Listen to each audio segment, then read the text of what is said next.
Please, someone help her. The desperate cry cut through the humid Maryland evening air like a knife. Marcus Webb's hands tightened around the mop handle as he turned toward the sound. After 12 hours of scrubbing floors at Harborview Mall in Baltimore, his back ached and his knees protested every movement. But that voice, that terror in those words, made everything else disappear. He was 38 years old, a single father working 3 jobs to support his 8-year-old daughter Sophie. The last thing he needed was trouble. But some things you just can't walk away from. If you believe that ordinary people can do extraordinary things when it matters most, hit that subscribe button right now. Because what happens next will remind you that heroes don't always wear capes. Sometimes they wear janitor uniforms.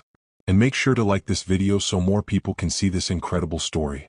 Marcus dropped the mop and ran toward the parking garage, his worn sneakers slapping against the concrete. The mall had closed 20 minutes ago. Most of the lights were already off. Only the dim emergency bulbs cast long shadows across the empty corridors. As he burst through the garage door, the scene before him made his blood run cold. 2 men, both larger than Marcus, had cornered a young woman against a concrete pillar. One wore a black leather jacket, the other a gray hoodie.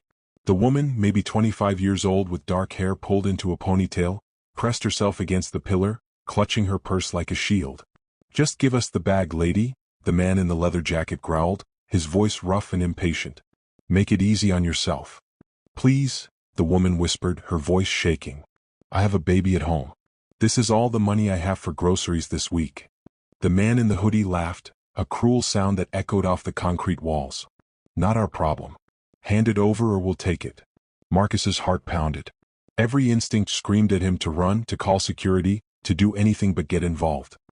He thought of Sophie waiting for him at his sister's house. What would happen to her if something happened to him? But then he looked at the woman's face, saw the same terror he'd seen in his late wife's eyes 5 years ago when cancer had stolen her away. That same helplessness. That same desperate hope that anyone would step in and make things right. "Hey!" Marcus shouted, his voice echoing through the garage. "Leave her alone." All 3 heads turned toward him. The 2 men sized him up in an instant. Marcus was 5'9", lean from years of physical labor but not particularly muscular. His blue janitor uniform hung loose on his frame. To them he probably looked like an easy problem to solve. The man in the leather jacket grinned. "Walk away, old man. This doesn't concern you." Marcus took a step forward. "Can't do that." What these men didn't know, what nobody at Harborview Mall knew, was that Marcus Webb had spent 8 years in the Marine Corps. He'd done 2 tours in Afghanistan as part of a security detail.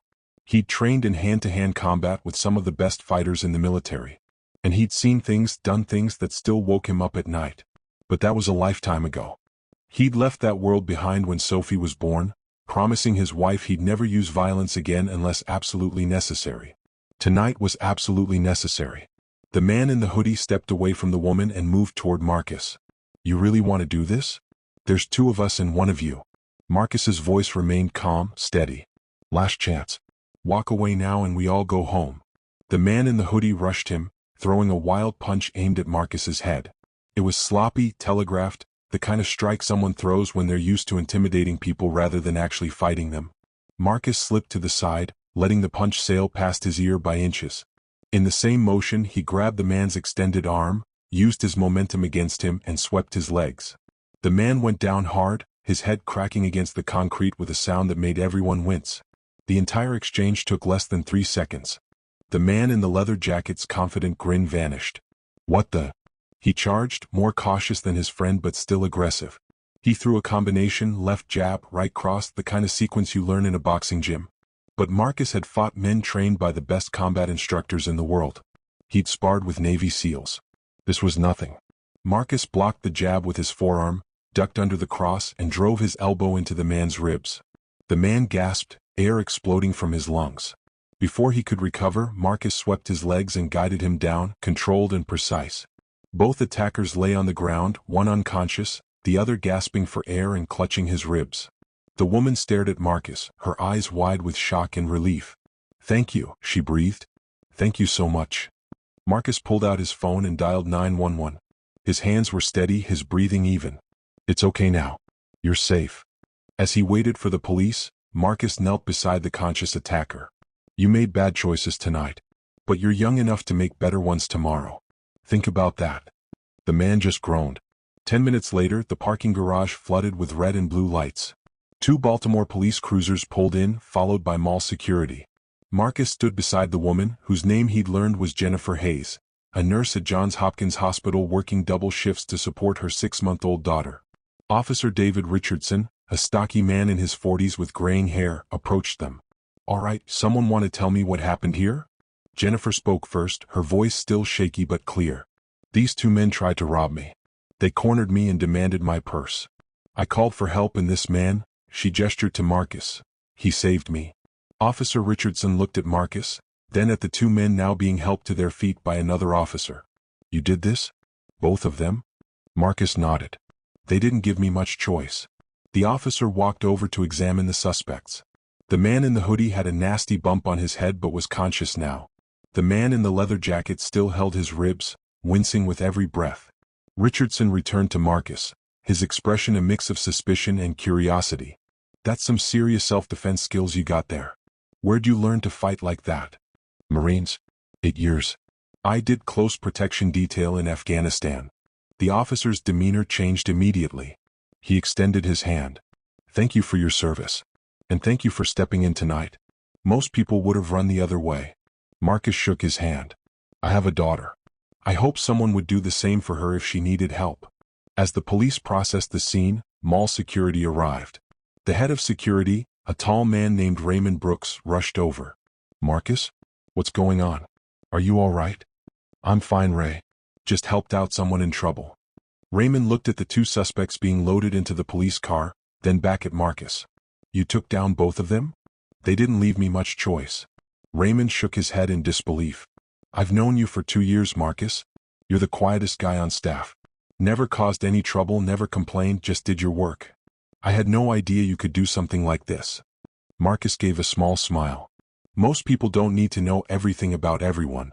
An hour later, after giving his statement to the police, Marcus finally headed to his car. His sister had texted 3 times asking where he was. Sophie would be asleep by now, but he'd still have to explain why he was late. As he reached his old Honda Civic, Jennifer Hayes ran up to him. "Wait. Please wait." Marcus turned.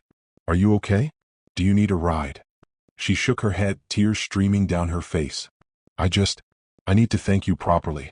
You saved my life tonight. Those men, they could have hurt me badly. And all the money in my purse, it's all I have until my next paycheck. My daughter's formula, her diapers, groceries. I don't know what I would have done." Marcus felt his own eyes sting. He thought of Sophie, of all the times he'd struggled to make ends meet after his wife died. "You don't have to thank me. I just did what anyone should do." "But they didn't," Jennifer said firmly. "There were other people in the mall when it closed. I saw them walking to their cars. They heard me scream and they just drove away faster. You're the only one who came." She pulled out a business card from her purse and pressed it into his hand. "This is my number.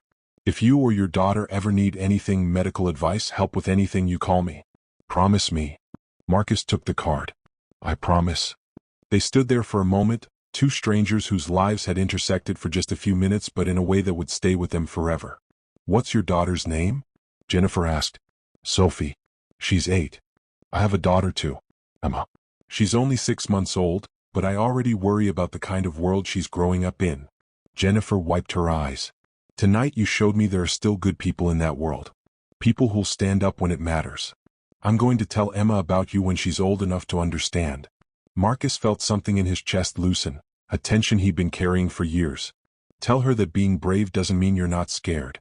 It means you do the right thing even when you are scared." Jennifer nodded, and then, impulsively, she hugged him. "Thank you, Marcus Webb. Thank you for being the person who didn't walk away." As Marcus drove home through the quiet Baltimore streets, his phone rang. It was his sister, Caroline. "Marcus, where have you been? Sophie keeps asking about you." "I'll explain when I get there." "Is she still awake?" "She fought sleep for an hour but finally went down 20 minutes ago." "Marcus, what happened? You sound different." He thought about how to explain it. "I helped someone tonight, Caroline. Someone who really needed it. I'll tell you everything when I get there." When Marcus arrived at his sister's house in the suburb of Towson, Caroline was waiting at the door. She took one look at his face and gasped. "Are you hurt?" "Marcus, what happened?" He told her everything. Caroline listened, her hand over her mouth, eyes wide. "You could have been killed," she whispered when he finished. But I wasn't. And neither was Jennifer. Caroline hugged him tight. I'm proud of you. And I'm terrified for you. Both at the same time. Marcus understood. He felt the same way. The next morning, Marcus woke up on Caroline's couch to the sound of small feet running across hardwood floors. Sophie launched herself at him, her blonde pigtails bouncing. Daddy? Aunt Caroline said you were a hero last night. Marcus sat up, his back protesting after a night on the couch. I just helped someone, sweetie. That's all. Sophie climbed into his lap, her blue eyes, so much like her mother's, staring up at him seriously. Aunt Caroline said you saved a lady from bad men. Is that true? He chose his words carefully. Sophie was only 8, but she was smart, perceptive beyond her years. Loss had taught her that early. Yes, it's true. A woman needed help and I was there to help her. Were you scared? Marcus thought about lying, about telling her he wasn't afraid at all. But his late wife, Rachel, had always said honesty was the best gift you could give a child. Yes, I was scared. Very scared. But you helped her anyway? Yes. Sophie hugged him tight. Mommy would be proud of you, Daddy. Tears stung Marcus's eyes. You think so? I know so. She always said you were the bravest person she knew. They sat there for a long moment, father and daughter, remembering the woman they both missed every single day. 2 days later, Marcus was back at work, mopping the food court at Harborview Mall. It was a Monday afternoon, and the mall was busy with shoppers taking advantage of sales. Marcus moved through the crowds, invisible as always, just another worker in a blue uniform. That's when he heard his name over the mall's PA system. Marcus Webb, please report to the main office. Marcus Webb to the main office. A few shoppers glanced around, curious, but most kept walking. Marcus frowned. In 2 years of working here, he'd never been called to the office. Had he done something wrong? Was he in trouble for what happened in the parking garage? His supervisor, Linda Martinez, a kind woman in her 50s, met him at the door. Marcus, don't look so worried. You're not in trouble. Then what's this about? Linda smiled mysteriously. You'll see. Come on. She led him to the main conference room. When she opened the door, Marcus froze. The room was packed. Mall management, security staff, and in the center of it all, Jennifer Hayes with her baby daughter in her arms. And next to Jennifer stood a man in an expensive suit, holding a television camera. What's going on? Marcus asked, suddenly very uncomfortable. Jennifer stepped forward, beaming. Marcus, I want you to meet Brian Foster. He's a reporter for Channel 11 News. The man in the suit extended his hand. Mr. Webb, it's an honor to meet you. Jennifer told me what you did and I had to hear your story. Maryland needs to know there are still heroes among us. Marcus backed up a step. I'm not a hero. I just did what anyone should do. But they didn't, Brian said gently. That's what makes it news. That's what makes it matter. Before we continue with what happened next, I need to ask you something. Are you the kind of person who walks away from injustice or the kind who stands up? If this story is inspiring you, hit that like button right now and drop a comment telling me where you're watching from. Your engagement helps this message of courage reach more people who need to hear it. Marcus looked around the room at all the expectant faces. He thought about refusing, about walking out and going back to his mop and bucket where life was simple and anonymous. But then he looked at Jennifer, at the baby in her arms, and he understood. This wasn't about him. It was about showing people that doing the right thing matters. That one person can make a difference. All right, Marcus said quietly. What do you want to know? The interview took 20 minutes. Brian asked about his background, his time in the Marines, his life as a single father. Marcus answered honestly but kept deflecting attention away from himself and toward the broader message. Anyone can be brave, Marcus said, looking directly into the camera. You don't need military training or special skills. You just need to care enough about other people to act when it matters. The interview ended, and Brian promised it would air on the evening news. Marcus thought that would be the end of it. A small local story that would be forgotten by tomorrow. He had no idea how wrong he was. That evening, Marcus picked up Sophie from school and they went home to their small 2-bedroom apartment in East Baltimore. It wasn't much, the paint was peeling and the heating didn't always work, but it was theirs. He'd hung pictures of Rachel all over the walls so Sophie would never forget her mother's smile. They were eating dinner, spaghetti with store-brand sauce, when Caroline called. Marcus, turn on Channel 11 right now. Caroline, we're eating? Now, Marcus.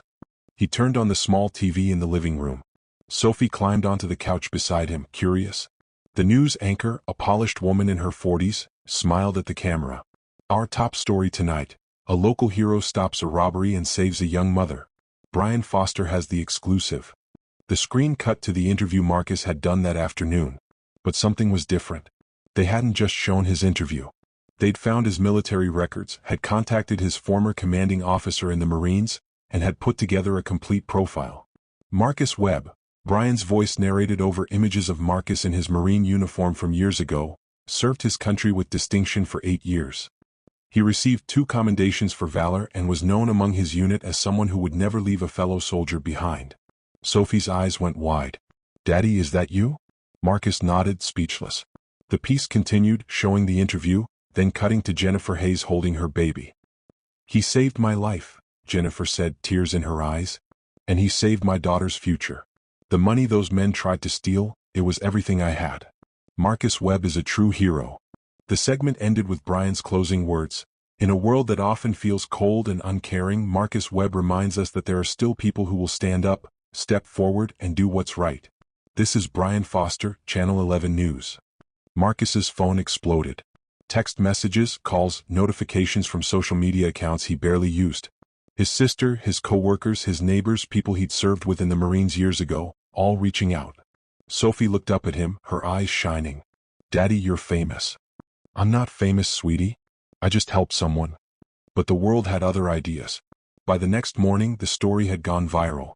Someone had shared the news segment on social media, and it had been viewed over 2 million times. Marcus woke up to find news trucks parked outside his apartment building. "This is crazy," he muttered, peeking through the curtains. His phone rang. It was Raymond Brooks from mall security. "Marcus, don't come into work today. The mall is swarmed with reporters. They all want to talk to you." "Raymond, I can't miss work. I need the money." "Marcus, listen to me. The mall owners want to give you a bonus. $5,000 for what you did. They're also promoting you to a security position with full benefits. Higher pay, health insurance, everything." Marcus sat down heavily on the couch. $5,000? And that's not all. I've been getting calls all morning from companies wanting to hire you. Security firms, personal protection agencies, you name it. Marcus, your life is about to change." After hanging up, Marcus just sat there trying to process everything. Sophie came out of her bedroom, already dressed for school, her backpack on her shoulders. "Are you okay, Daddy?" He looked at his daughter, this brave little girl who had lost her mother but never lost her smile. Everything he did, every sacrifice he made was for her. "Yeah, sweetie. I'm okay. Actually, I'm better than okay." For the first time in 5 years since Rachel died and left him drowning in medical bills and grief, Marcus felt like maybe, just maybe, things were going to be all right. At school that day, Sophie became a celebrity. Her teacher, Mrs. Patricia Henderson, a warm woman in her 60s who had always been kind to Sophie, pulled her aside. "Sophie, I saw the news about your father. You must be so proud of him." Sophie nodded enthusiastically. "My daddy's a hero." "He certainly is. You know, I've been teaching for 35 years and I've met a lot of parents. Your father is special, Sophie. Not because of what he did in that parking garage, but because of how he's raised you. You're kind, thoughtful, and brave just like him." Sophie beamed. But not everyone at school was kind. During recess, a boy named Justin Crawford, whose parents were wealthy and often looked down on others, approached Sophie. "My dad says your dad is just a janitor," Justin sneered. "My dad makes more money in a week than your dad makes in a year." Sophie's smile faded. She'd heard comments like this before, had learned to ignore them. But today, after seeing everyone praise her father, it hurt more. Before she could respond, another voice cut in.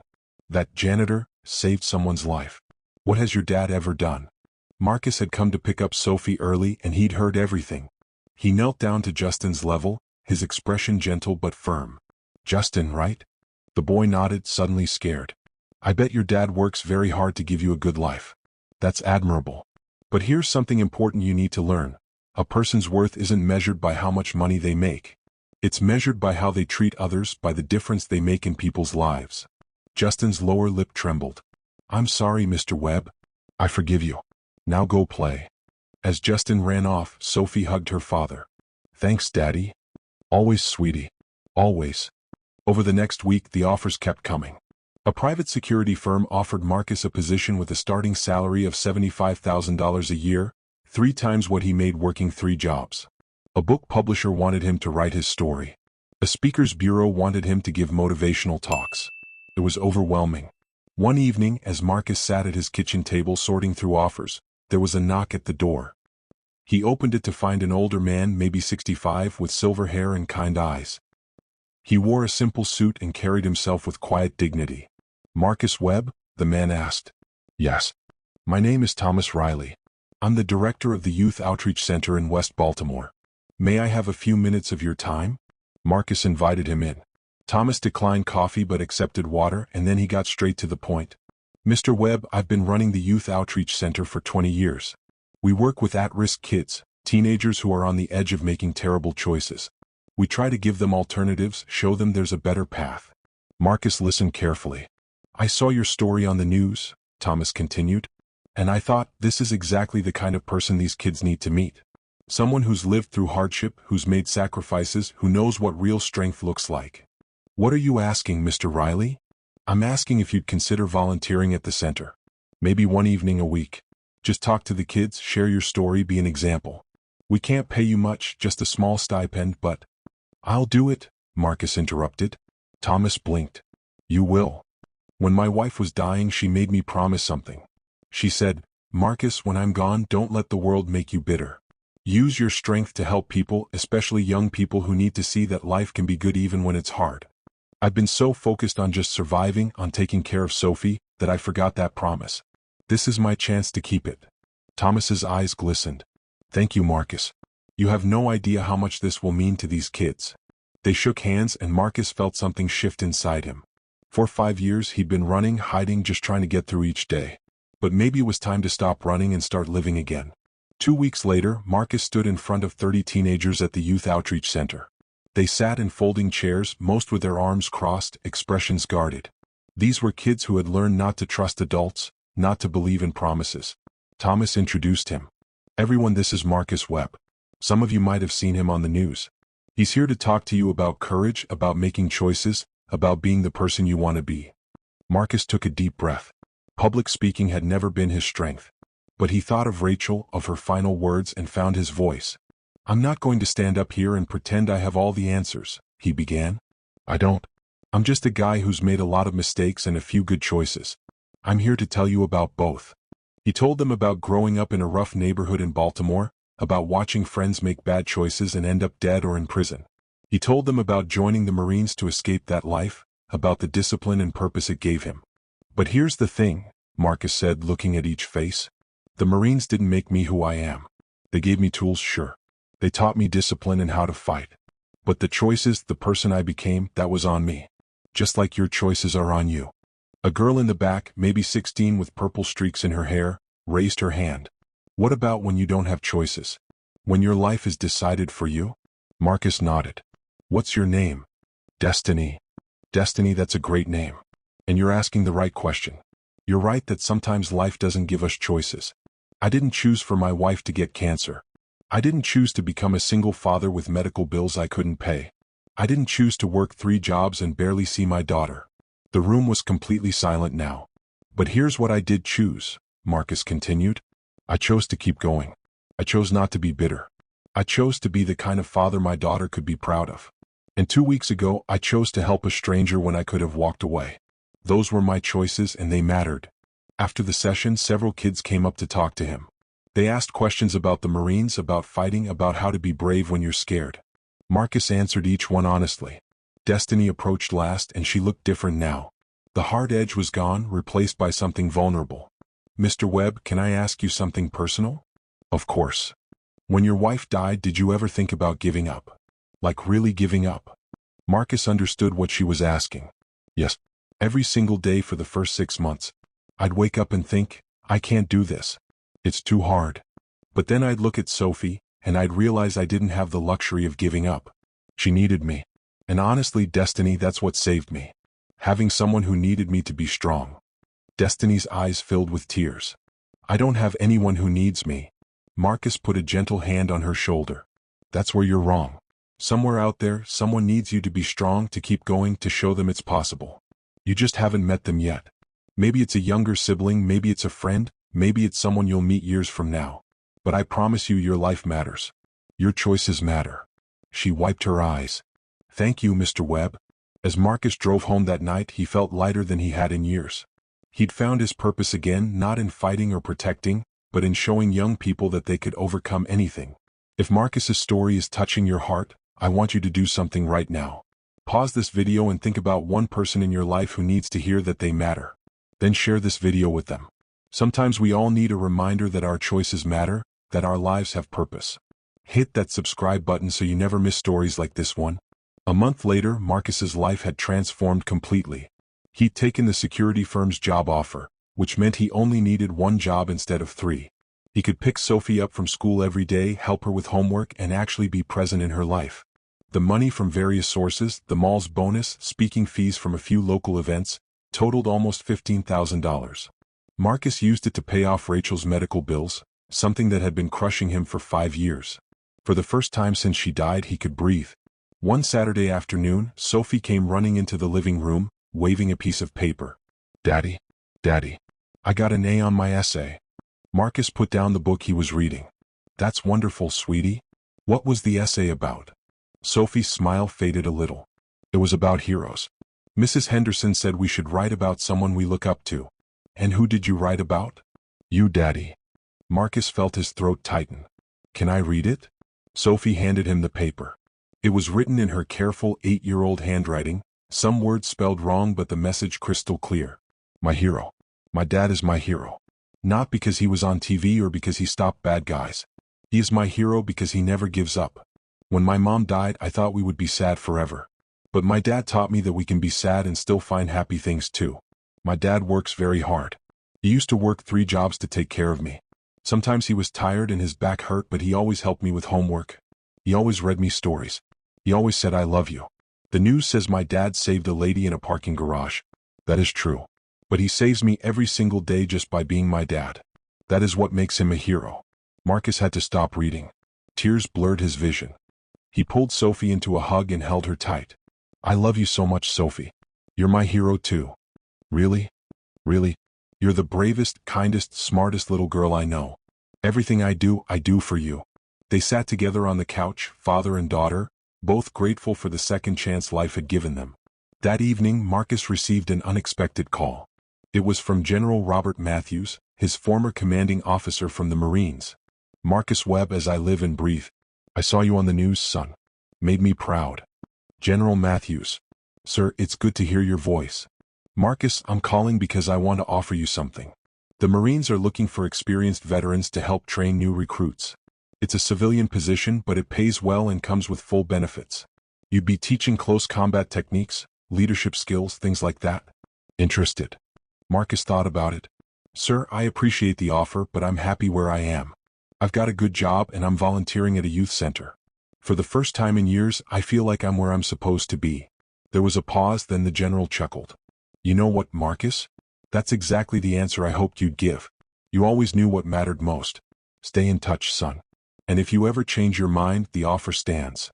After hanging up, Marcus sat on his small balcony and looked out over the Baltimore skyline. The city lights twinkled in the growing darkness. Somewhere out there, Jennifer Hayes was probably putting her daughter Emma to bed. Somewhere, Destiny was making choices about her future. Somewhere, people were struggling, hoping, trying to be better. And he played a small part in making the world a little bit brighter. 3 months after the incident, Marcus received one more visitor. It was a Sunday afternoon, and he was teaching Sophie how to ride a bike in the park near their apartment.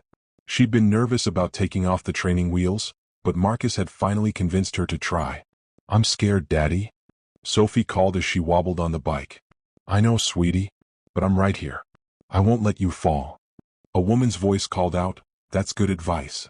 Marcus turned to see Jennifer Hayes walking toward them, her daughter Emma sleeping in a stroller. He hadn't seen Jennifer since the news interview, though they'd texted a few times. "Jennifer, how are you?" "I'm good, Marcus. Really good." She smiled at Sophie, who had stopped the bike and was staring at this stranger. "You must be Sophie. Your dad talks about you all the time." Sophie looked at her father, then back at Jennifer. "Are you the lady my daddy saved?" Jennifer knelt down. "Yes, I am. And because your daddy was so brave, I got to go home to my baby that night. Your dad is a hero, Sophie. But I bet you already knew that." Sophie nodded proudly. "He's the best daddy in the whole world." They talked for a while, and Marcus learned that Jennifer had been promoted at the hospital. The story of what happened had inspired others too. Several people had donated to a fund for single mothers at the hospital where she worked. "One act of kindness creates ripples," Jennifer said. "You threw a stone in the water, Marcus, and the ripples are still spreading." As they said goodbye, Jennifer hugged him one more time. "Thank you," she whispered, "for everything." That night, after Sophie was asleep, Marcus sat at his kitchen table and wrote in the journal Rachel had given him before she died. He'd barely touched it in 5 years, too painful to put his feelings into words. But tonight felt different. "Dear Rachel, I hope wherever you are you can see what's been happening. I kept my promise. I didn't let the world make me bitter. It took me a while, and I'll admit I lost my way for a few years. But I found it again. Sophie is amazing. She's so much like you, smart and kind and brave. She wrote an essay calling me her hero, and it made me realize something. I don't have to be perfect to be a good father. I just have to keep trying, keep showing up, keep choosing to do the right thing even when it's hard. I helped someone a few months ago and it changed everything. Not because of the attention or the money, but because it reminded me who I am. Who you always saw in me even when I couldn't see it myself. I miss you every day. But I'm not just surviving anymore. I'm living. And I'm teaching Sophie to live too. To be brave, to be kind, to stand up for what's right. Thank you for believing in me. Thank you for Sophie. Thank you for everything. I love you. Always, Marcus." He closed the journal and looked at the picture of Rachel on the table. She smiled back at him, frozen at 28, forever young and beautiful. "I'm doing okay, Rach," he whispered. "We're both doing okay."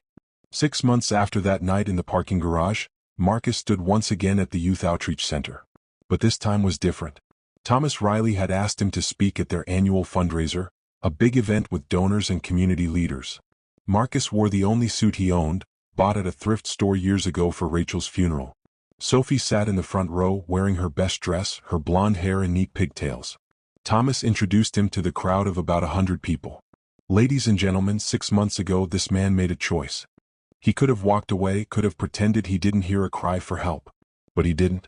And because of that choice, not only was a young woman saved, but countless young people have been inspired.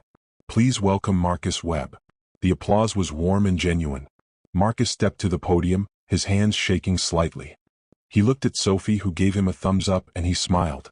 "Thank you all for coming tonight," he began. "I'm not great at fancy speeches, so I'm just going to tell you the truth.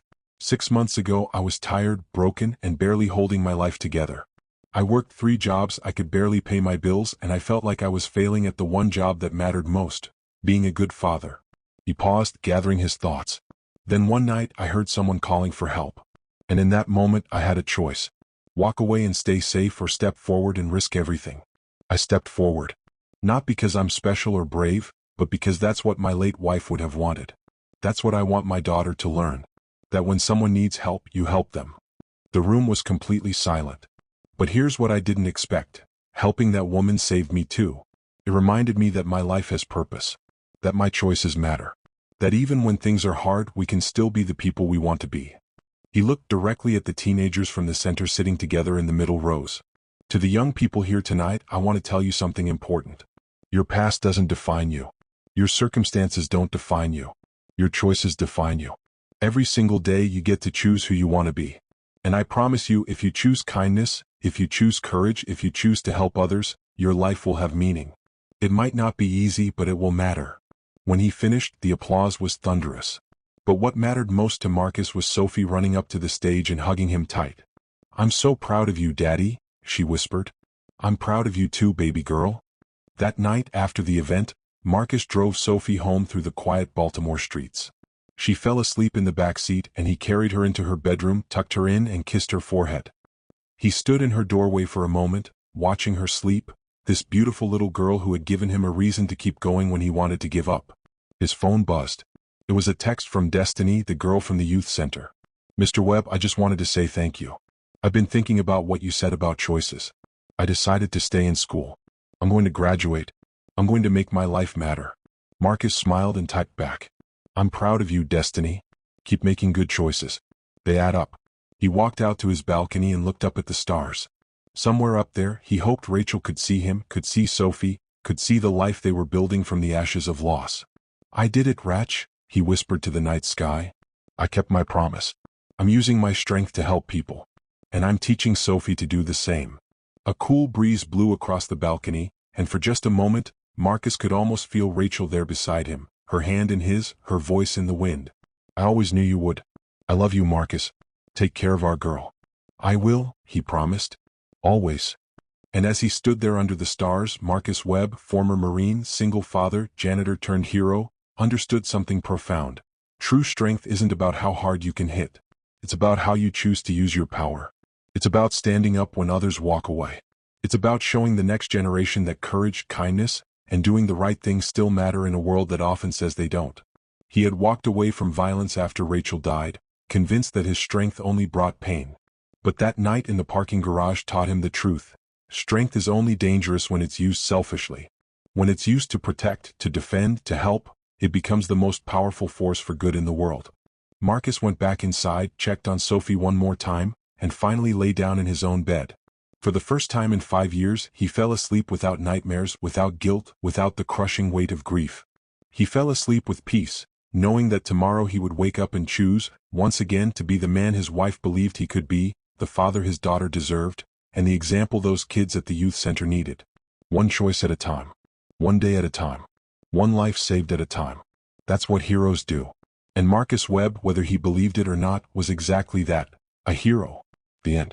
If Marcus's story moved you, then do something right now that will move others. Subscribe to this channel so you never miss another story of ordinary people doing extraordinary things. Like this video so more people can be inspired by Marcus's courage. And most importantly, share this video with someone who needs to hear that they have the power to make a difference in this world. Drop a comment below telling me, if you were in Marcus's position that night, would you have stepped forward or walked away? Be honest with yourself. Because the truth is, we all face moments like that in our own lives, moments where we can choose to help or to look away. Thank you for watching until the very end. Your time matters, and I hope this story reminded you that your choices matter too. See you in the next video where we'll share another story of justice, courage, and humanity at its best. Remember, heroes don't always wear capes. Sometimes they wear janitor uniforms. Sometimes they're single parents just trying to get through the day. Sometimes they're you. Until next time, stay strong, stay kind, and never walk away when someone needs help.